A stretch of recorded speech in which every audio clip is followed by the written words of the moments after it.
So, talking about childhood memories, the story of Solomon, I remember hearing it the first time during vacation Bible school. I was probably about 7 or 8 years old. I was always fascinated by that story about God coming to Solomon and asking, "What would you like?" And in my mind, it was like the Christian version of the genie in a bottle, right? God shows up and asks me to have 3 wishes. So as a child, I would fantasize about, well, if God came to me to ask me what I want, what would I ask for? Ice cream for life? More candy?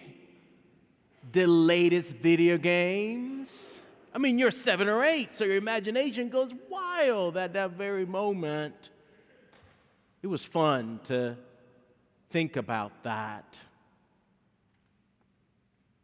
But the truth is, even as adults, we have some moments like that, don't we?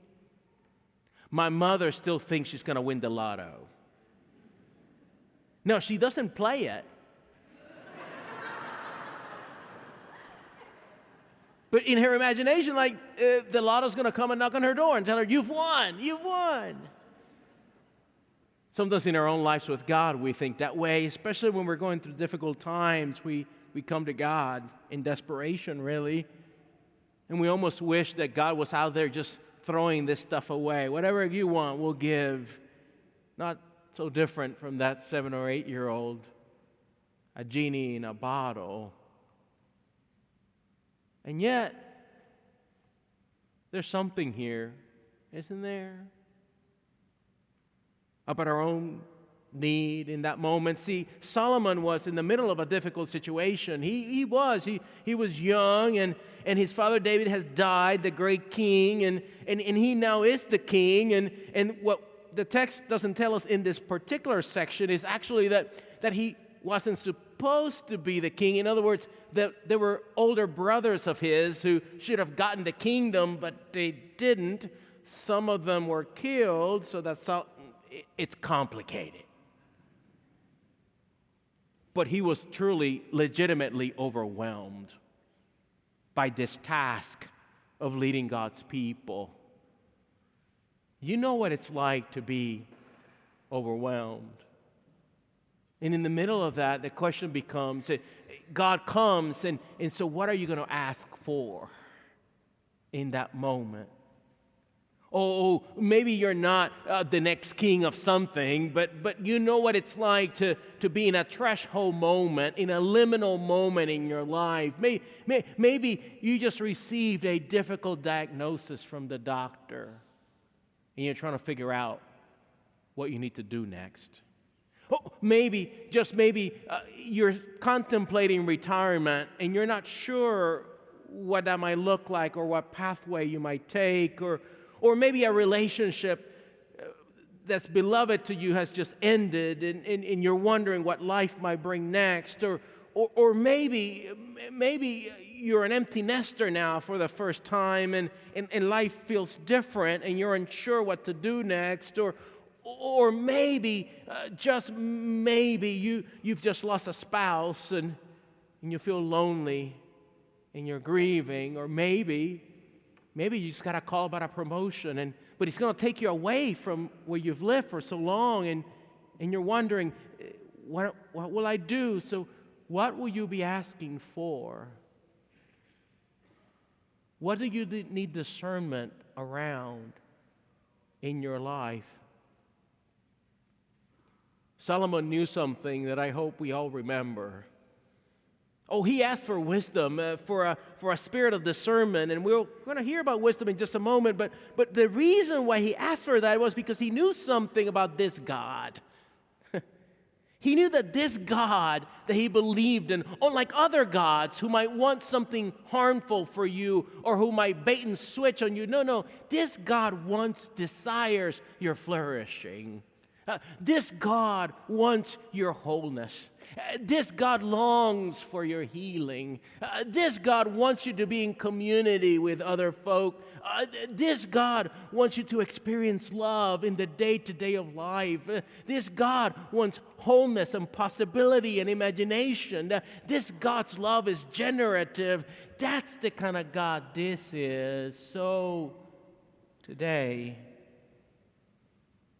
I don't know why you're sitting in these pews, but maybe you, like Solomon, are facing a difficult moment. You need wisdom. And you know to ask for it because the God you serve, the God we believe in, is a God that wants you to flourish. That's good news. Right there, Pastor Juan Carlos spoke of the one thing we can be certain about God's will. You heard it. God wills your well-being and the flourishing of all peoples.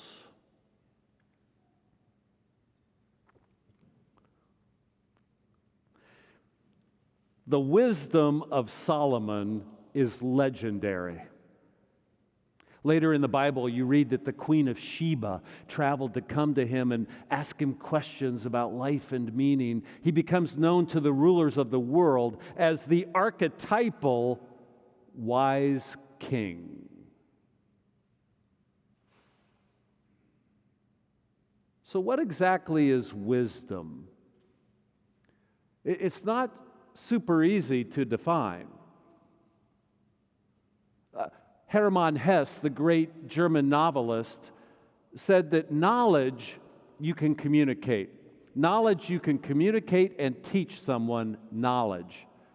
But you can't teach someone else wisdom. And you can't even communicate exactly what it is. He said that wisdom will fortify your life. It will lead to wonderful moments in your life. It will enhance everything. But you can't really communicate to someone else what wisdom is. It seems to emerge from the living of our own lives, and in some sort of process of growth, you develop a sounder judgment, an ability to discern deeper causes and meanings. Are you wise?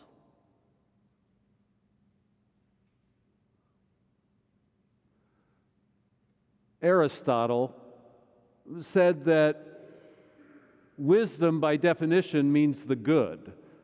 If one is wise, they are, by definition, moral and ethical. It's what the word means. Now, you can be smart and not necessarily be ethical. In fact, the haunting thing about our world is most of the wicked people in this world are super smart. And that's dangerous. You can have an evil genius, but you can't have a wise person that is doing harm or is evil. That's not wisdom. Are you wise? Someone once said, wisdom knows what to overlook. Oh, there's something about wisdom that knows not to act too quickly, to not always even act. There are certain things you should just let go. There's wisdom in that. Do you know Larry David's show, Curb Your Enthusiasm? Right? Well, the shtick in that show is he never lets anything go. I mean, he'll be in some social situation, there'll be a faux pas or something will happen, and he can't let it go, and he'll just kind of grab hold of it like a dog with a bone, and every social situation goes south. He seems to be a nice guy, he's pretty smart, but he won't let anything go. Wisdom can. Are you wise? Wisdom would know that we act too quickly sometimes in life. You make an interpretation of why some person said that or did that, and it's your interpretation, but you didn't really check it out. Now, you act based on your interpretation, but we never really know what motivates someone or why they did it unless we inquire deeply. But now you've reacted to an action, now you've acted, and there are always unintended consequences to every action. So wisdom knows sometimes it's better not to act and let it go. Socrates, the other legendary wise one of human history. It was Socrates that said, wisdom is knowing that you don't know anything at all. That there's a humility to wisdom. Are you wise?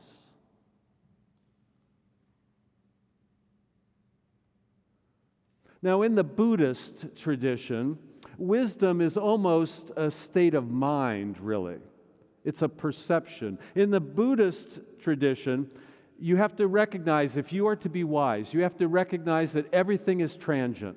Everything is, the things you most love will quickly be gone. The things you most hate will quickly be gone. Everything is so transient, and that in our desires, we will try to grab hold of life and control it and to stop its movement and change, but you can't do that. And so life becomes frustrating.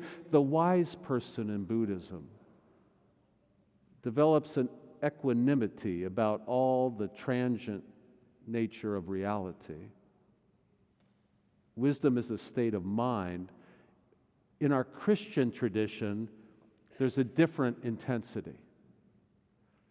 In our Christian tradition, the central notion in wisdom is that you can discern between right and wrong, between good and evil. This is where the emphasis is in our tradition. And there's always been the understanding that it is the gospel. It is embedding our lives in the gospel that will give you the ability to discern between good and evil. As we follow Jesus Christ, that gives each one of us the ability to decide between right and wrong. But it's hard in our complex world, isn't it? What's right? What's wrong? Are you wise?